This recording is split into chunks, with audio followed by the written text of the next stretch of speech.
The moment that made it one of my favorites was when I think I won game 1 or game 2 or something, and then game 3 was close. It was a best of 5. And in game 3, New York started cheering for Captain Smokers. And I was like, holy fuck, this is the life. Like being like having people feel the need to cheer for Captain Smokers against little old me. Like and that was like a big, I think when you're talking about how sometimes you really like you need to reckon with the fact that there are things in life that you don't need to make compromises for, and you can pursue unabashedly, and you can like, you know, work hard and really believe that you can be the best eventually. And in that moment, like it was like the people cheering were affirming me.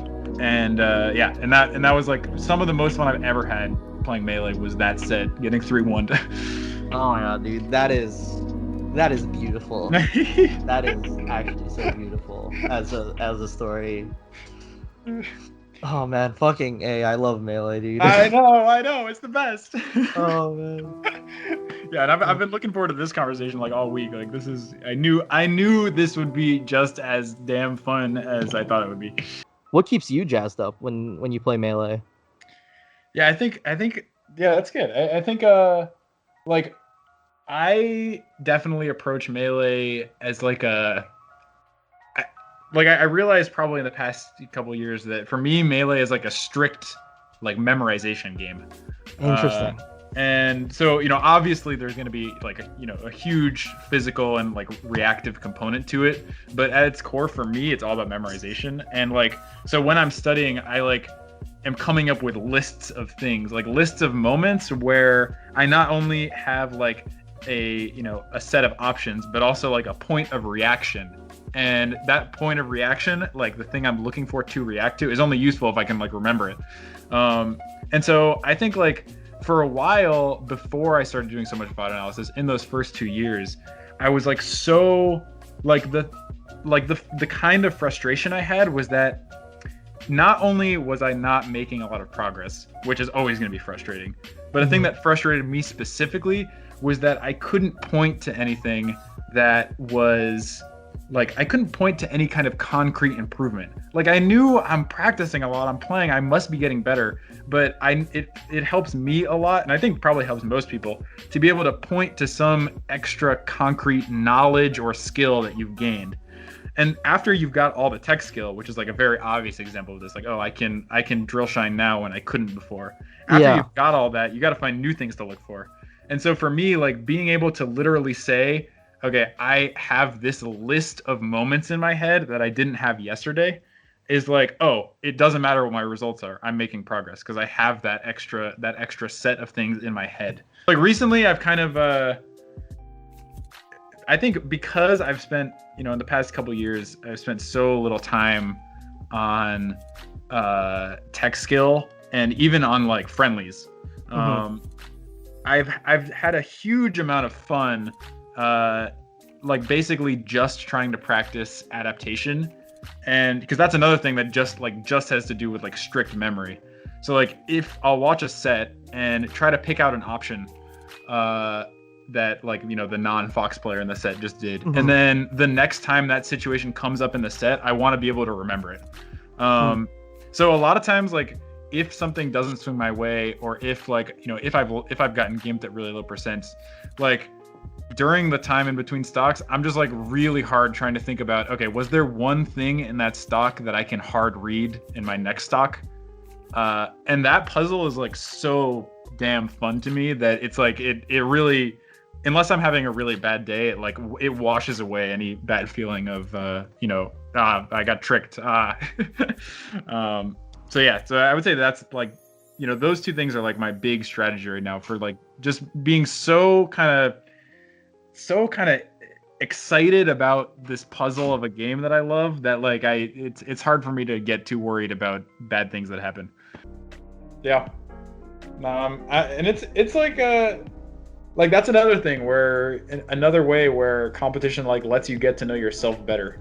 It's like because there are so many things outside of Melee where you're going to be faced with this like immense adversity, and you don't feel like you necessarily like are in a position to win or in a position to do well. and figuring out like what your own mental traps are and what things you're more susceptible to in those moments is like something that's really hard and really important. Mhm. Yeah, I think it's about like not like Melee shows the best and worst parts of you. I always say that, and I think it's the coolest that it shows the worst parts of you Mm, because it really brings to surface like whatever issues you have, not just in Melee but in general, you know. And I yeah. think that like that's really big. So like sort of to shift it, like is there anything like because you've what's the word for it? You've teased it a little bit in you know so far in the conversation, but like have you like what takeaways have you taken from Melee that like you really are now aware of as a person, you know, like as just another person in you know work situations, school situations, or life situations? Like what has Melee taught you like about yourself? Okay, this is like an amazing question, and you better be thinking of your answer. All Uh, right, all right. but yeah, I've got like one. Like there are a lot of little things, like kind of things that we have teased and we have talked about a little bit. But there's like one big thing that we haven't talked about at all, which Mm-hmm. is that like I truly believe that I mean, I don't know what came first necessarily, like whether or not Melee helped me figure this out about social interactions or social interactions influenced the way that I play Melee. Mm-hmm. But I truly believe that like most social interactions are also a memorization game. Like I do think that there are things that you are bound to mess up. And there are things that, like, the first time you come into contact with a social situation that's difficult, you're bound to screw it up. And I think if you just spend as much time as possible thinking about each social situation you're in, thinking about what went wrong, and then really trying to think about those takeaways, even when you're not in the situation anymore, it'll make it easier to next time do the right thing. Mm-hmm. And there are some things where you really can unabashedly like pursue what you want. And you can and in Melee you can pursue victory at the hands of someone else's like defeat. And Mm-hmm. that is something that like it is like really like it when we watch ping pong the animation or whatever, like it seems obvious, but that's also something that needs to be taught to you. Is like you need to learn that okay, there are things that you can actively pursue and aggressively pursue, and yeah, Mm-hmm. so Yeah. I love that. Yeah, I think it also like the other big thing that it shows is like this idea of wanting to like really trying to figure out like what Melee means to you, right? And there you have to like sort of sift through not the bullshit, but like what isn't healthy and then what's healthy, right? Mm, So like learning to like now be like everyone wants, and you know maybe this is more personal to me. Like you know you want to be recognized. You know you want to put in the effort. Like I never viewed myself like even when I did like sports in high school and in college, like you know putting a lot of effort, but being maybe like the fifth best rower in a four-person boat, right? Or the mm. third, you know, the 16th best player in rugby, but it's a 15-man team, and like just missing out on that and like wanting that recognition is something that like I started out in Melee, and I knew that I had to have a good mentality about it, but sometimes like I would try to like fake having good mentality about it, but being honest with yourself about like you know those things help me like sort of figure out like it's not just about like it's about making things a little more internal so that it's not about external expectations or how you're perceived. It's about are you proud of the play that you showed? Like are you proud of the options that you did? And making it like that really is something I'm trying to apply to a lot more in life now. I think this idea, like you gave me almost like shivers for a second when you're talking about like how having a relationship with Melee is about figuring out how to be honest with yourself. Because you can like there are a lot of problems that you can just pretend don't exist, and like you can say that Melee doesn't ever upset you, and you can say like there are so many things that you can honestly like you can be dishonest with yourself about, Mm-hmm. and like but being dishonest with yourself about it like doesn't yield any progress towards fixing the problem. As time's gone on, I have really started to feel this like the way you described it really hit me. Like it is like a piece when you get a big win, it doesn't feel like fireworks anymore for me. It feels like, wow, I'm like, it's like when you go on a long hike and you reach the top of the mountain and all of a sudden there's no more trees. It's like you can just see for a little bit. That is like a piece that is like, it is so fulfilling that it really doesn't require much sharing.